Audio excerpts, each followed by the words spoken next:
11ኛ ክፍል ሆኜ ብሔራዊ ቡድን ከገባሁኝ በኳሱ ከቀጠልኩኝ እጠፋለሁ አልኩና መንግስቱም ነገርኩትኝ። እቺን አመት ጃምፕ ላርግ ትሬኒንግ አደርጋለሁኝ ከነማ ጨዋታለሁኝ ግን የ12ኛ ክፍል ትምህርቴን መጨረስ አለብኝ። ከዛ በኋላ ግን በቃ ትምህርቱ ጋር በቀጥል የተሻልኩ ተማሪ መሆን እንደማልችል ከጓደኞቼ ይረዳ ነበር። አብሮኝ ያሉ ጓደኞቼ ትምህርታቸው ላይ በሄዱበት መስመር ሄዱና ጥሩ ሆኖ እኔ ስለምን በኳሱ ጥሩ አልሆንም ብዬ አሁንም መጫወት የሚለው መፈክር ይዤ ቀጠልኩኝና ራሴን ለኳሱ ሰጠሁኝ። አሁንም ድረስ ኳሱ ላይ ነኝ። ድሬዳዋ ውስጥ ለምሳሌ እኔ ኳስ ስጫወት ሰፈርተኛ ሁሉ ጓደኞች ሁሉ ከልብ ነው የሚወዱ። ዝም ብሎ አይነት እንትን አይደለም። ከኔ ሌላ ደግሞ ነዋሪው አብሮ የሚያርግ ሁሉ ቤተሰብህ ጋር ወጥ ከሌለ እንጀራ ይዘህ ሄደ የሚያበላህ ነው። ጥሩ ሰዎች ያሉበት ሰፈር ነው። ዝም ብሎ የመጣ ወንድማማችነት አይደለም፣ ከምር ነው። መተጋገዙ አለ። ጎረቤት ከጎረቤት የሚፈቃቀር ነው። ልጆች ያግዛሉ የሌላውን ቤተሰብ። የኔን ቤተሰብ ካገዝኩኝ በኋላ ሌላውንም ቤተሰብ ታግዛለህ። ለሰፈር ሁሉ እንላላካለንና ይሄ ወደ መጥፎ ነገር እንዳትሄድም ያደርጋል። ህዝቡ ራሱ ነዋሪው ራሱ በጎውን ነገር ነው የሚያሳየው። የምታየው ነገር ነው እኮ የምትከተለው። ምሳሌ የሚሆኑን ሰዎች እኮ እያጣን ያለ ነው አሁን። ይሄ ማን ነው? ይሄ እኮ ጀግና ወታደር የነበረ ነው። እኔ ስለምን ወታደር አልሆነም ትላለህ? የሰው ልጆች መንፈስ እኮ የተለያየ ነው እና ይሄ ሰዓሊ ነው። ምስል ያስፈልጋል። እነማን ናቸው እነኚህ ሰዎች? ለምንድን ነው አርአያዎችን የምናጣው?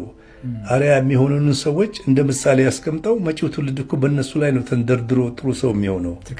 እና እኔ አሁን አንድ ጊዜ የአበበ ቢቂላን ሐውልት እዚህ ሀገር እያለሁኝ መቃብሩ ላይ ያለው ለምን ውጭ አይሆንም እላለሁ።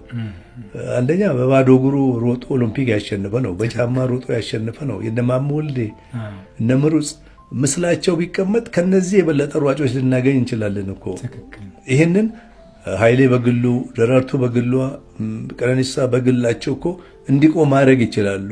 መንፈሱን የጠየቀ ሰው የለም። በአደባባዮቹ ላይ ጌጥ ነው እኮ። የህፃናት መዝናኛ ላይ አበበ ቢቂላን ሳይ አባቱን ይጠይቅና ይሄ ልጅ ምን ሆኖ ነው ይላል። ማን ነው ይሄ ሰውዬ ይላል። 50 ሰው እኮ ቢያየው አንዱ ልጅ መንፈሱ እዛ ላይ ሊያርፍ ይችላልና እንደዚህ ነው እኛ የተለከፍነው በኳስ በእንደዛ ነው። ፍራንቼስኮ ድሬ ፍራንቼስኮ ነጌቱን ነጋሽ አባይን ከዛ በፊት ታደለን እያየህ ሄደን ነው እና ስትለከፍ መጥፎ ነው። ትወደዋለህ ስለሚከፈልህ አይደለም የምታስበው። አንዳንድ ሰዎች ያላወቁት ነገር ቢኖር ዛሬ ኳስ ላይ የሚከፈልህ ነገር 400 ሺህ ሆኖ 400 ሺህ ያህል እኮ ጨዋታ አታመጣም። ስትለከፍ መጥፎ ነው። ትወደዋለህ ስለሚከፈልህ አይደለም የምታስበው። አንዳንድ ሰዎች ያላወቁት ነገር ቢኖር ዛሬ ኳስ ላይ የሚከፈልህ ነገር 400 ሺህ ሆኖ 400 ሺህ ያህል እኮ ጨዋታ አታመጣም። ሚሊዮንም ቢያደርግ የሚጨምረው ነገር የለም። ልብ ነው፣ ፓሽን ነው። ክፍያው ኃላፊነት እንዲሰማህና ጠንክረህ እንድትጫወት ነው የሚያደርግህ እንጂ በዛ ደረጃ እየተከፈለ ጥሩ ተጫዋች መሆን ካልቻልክ ዋጋ የለውም። ለምንድን ነው የሚከፈለኝ ብለህ ቆም ብለህ ማሰብ አለብህ። በሚከፈላቸው እኮ የሚዝናኑበት አሉና ይሄ ነገር እኛ ጋር ብዙ ጎርቶታል። የክፍያው ነገር ጥሩ ነው። አቅሙ ኖሮ የሚከፈል ሆኖ ውጤታማ ሲሆን ተጫዋቹን ደግሞ ግዴታውንም እንዲያውቅ ማስደረግ ያስፈልጋል። እና አሁን አሰልጣኞች ጋር የሚከፈለው ክፍያ በጣም ጥሩ ነው። 3 ዓመት 2 ዓመት እኮ